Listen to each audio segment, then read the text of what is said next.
The popular image of survival is a single dramatic moment, a sudden confrontation, a split-second decision. We imagine a hero acting purely on raw, innate instinct, a burst of adrenaline overcoming logic. But true survival is rarely a flash of brilliance. It is a slow, grinding process. Survival is a sequence, not a moment. A calculated chain of actions stretching hours, days, or weeks. To understand survival, we must move beyond the myth of instantaneous heroism and study the mechanism of instinct itself.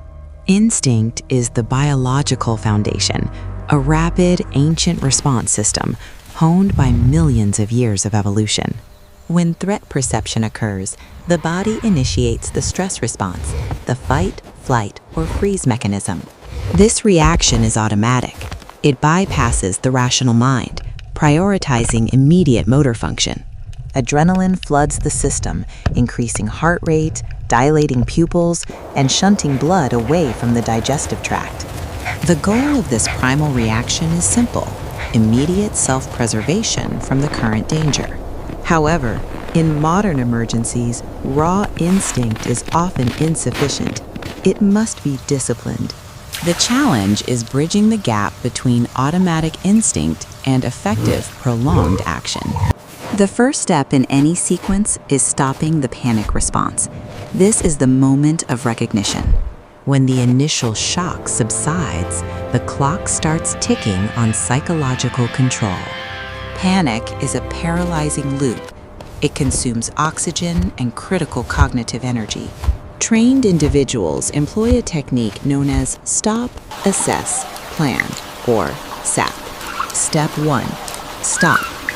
Physically cease motion and forcing the mind to break the chaotic cycle. This moment of stillness is a proactive defiance of the flight urge. Step 2. Assess. What are the immediate threats? What resources remain? This involves shifting from broad tunnel vision to granular, objective observation. Is the threat ongoing? Can I be seen? Am I injured? These facts override feeling. Step 3. Plan. Develop a minimum of 3 viable courses of action. A good plan is modular. It accounts for failure and incorporates contingency. This transition from instinctual freeze to deliberate planning is the critical pivot point. The entire survival sequence can be mapped onto the OODA loop, a concept developed by military strategist John Boyd. Observe, gathering raw information from the external environment. Orientation, the most crucial step, filtering that raw data through experience, culture, and training. This is where instinct and learned knowledge intersect. Training preloads the orientation phase. When faced with crisis, trained professionals do not think, they perform based on established protocols. Decision, committing to a course of action derived from the refined data. Act, executing the plan with precision and commitment, utilizing minimal resources. The OODA loop isn't linear, it's continuous. Every action generates new observations. In survival, the objective is to cycle through the loop faster than the threat, gaining a temporal advantage. The sequence demands constant recalibration. Complacency ends the sequence. The success of the sequence depends heavily on managing the physiological damage caused by high stress. Dehydration, exhaustion, and hypothermia dramatically reduce cognitive function, breaking the loop. One of the most critical elements in a survival sequence is the management of resources. The priorities remain constant: shelter, water, fire, food. Known as the rule of threes. 3 minutes without breathable air. 3 hours without proper shelter in extreme conditions. 3 days without water, 3 weeks without food.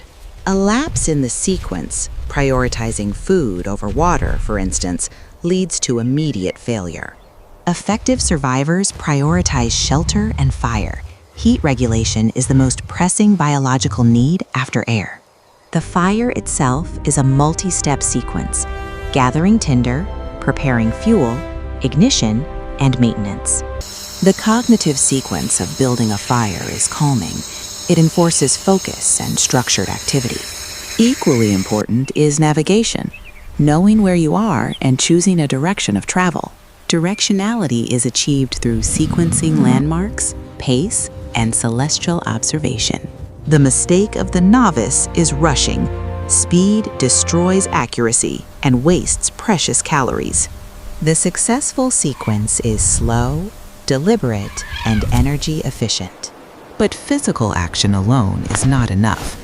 The most potent tool in the survival sequence is the psychological element.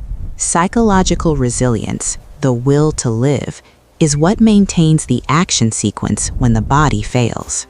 Hope must be concrete, tied to immediate, achievable goals, not abstract wishes. Survivors often break down the overwhelming crisis into micro-sequences. I will find water in the next hour. This cognitive fragmentation prevents the brain from being flooded by the enormity of the situation. Maintaining morale, often through singing or talking aloud, expends little energy but maintains sanity. The danger of isolation cannot be overstated. It leads to fatal cognitive decline. If group dynamics are present, the sequence involves immediate leadership and delegation.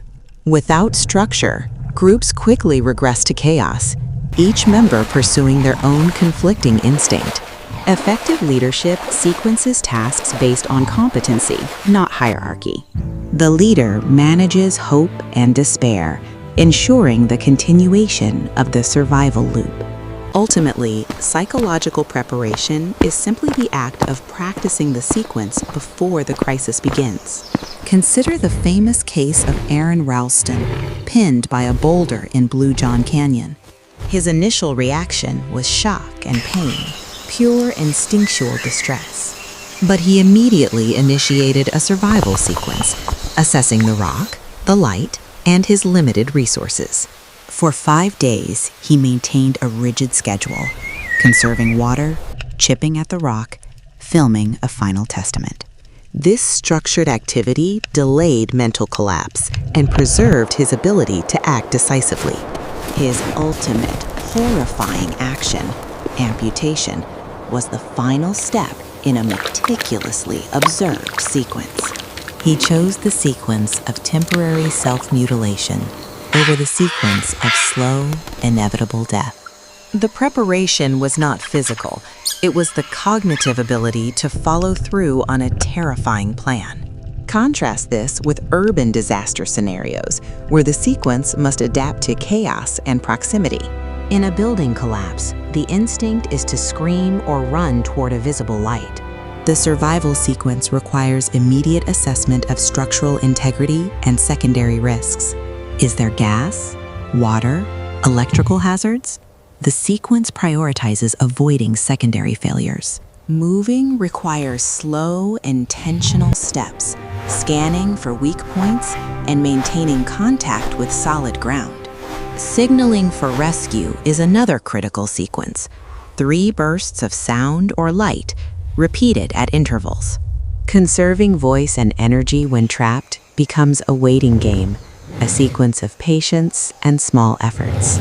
The sequence dictates when to shout and when to rest, optimizing the chance of being heard. For the human species, cooperation is the ultimate survival sequence. In the wild, the survival sequence is often cyclical, returning to the fundamentals of shelter and resource acquisition. The first hours demand locating water, often by following terrain features or animal signs. Water purification is non-negotiable, a sequence utilizing heat, filtration, or chemical treatment. Building a debris hut or snow cave requires methodical layering and compaction, engineering, not improvisation. The quality of the shelter directly influences the body's ability to recover and continue the sequence the next day. The sequence of food acquisition is generally last, as it consumes more energy than it provides initially. Hunting or trapping requires extreme patience, observation of animal habits, and minimal movement. The ultimate lesson from survival narratives is that instinct initiates, but sequence sustains. Training is fundamentally about building muscle memory for complex sequences. A trained mind has pre-oriented itself. It has run the what-if scenarios countless times. When the instinctual alarm sounds, the trained individual defaults not to panic, but to the first step of the rehearsed sequence. This learned response reduces cognitive load, conserving energy for the difficult execution phase. The greatest danger in any prolonged sequence is normalization of deviance. Accepting inadequate shelter or contaminated water because it worked yesterday leads to eventual breakdown. The sequence demands constant adherence to best practices, regardless of fatigue or comfort. Every small task, from drying socks to sharpening tools, contributes to the overall success of the outcome. The ability to perform these mundane, critical tasks under duress defines the survivor. The narrative of survival is often framed around the dramatic rescue, but the rescue is merely the conclusion to a successful chain of self-directed actions. The moment of salvation is earned through hours of cold, hungry, rational effort. In conclusion, survival is the art of controlling chaos through methodical steps. The sequence begins when instinct ends. It starts with a forced, deep breath. The journey of survival requires transitioning from the amygdala to the prefrontal cortex. We must harness the primal energy of fear and redirect it into productive sequence development. The successful survivor never views the situation as a single insurmountable tragedy. They view it as a series of solvable problems, each requiring its own brief OODA cycle. The instinct drives the urge. The sequence determines the outcome. The ability to delay gratification, to prioritize tomorrow's needs over today's comfort, is key. It is the small, measured actions, the careful rationing of water, the secure placement of rocks that accumulate into victory. The modern world demands resilience, preparedness, and foresight, even in routine life. Because every unexpected crisis, whether a flat tire or a natural disaster, requires a methodical response. Survival is the ultimate discipline of breaking down complexity into manageable steps. It is the triumph of the pre-planned thought over the purely reactive impulse. The sequence is the map. Instinct is simply the starting fuel. We are survivors, not because we are strong, but because we are capable of structure. This documentary has illuminated the architecture of persistence, from the deep breath to the detailed resource inventory, from the assessment of threats to the careful execution of a fire pit. The lessons learned in the harshest wilderness apply equally to the challenges of modern life. Every failure to plan is a plan to fail. This is the maxim of the sequence. Embrace the discipline. Rehearse the response. Trust the process. Because when the moment of crisis inevitably arrives, your survival depends not on luck, but on the quiet, methodical excellence of the sequence you built long before the disaster struck.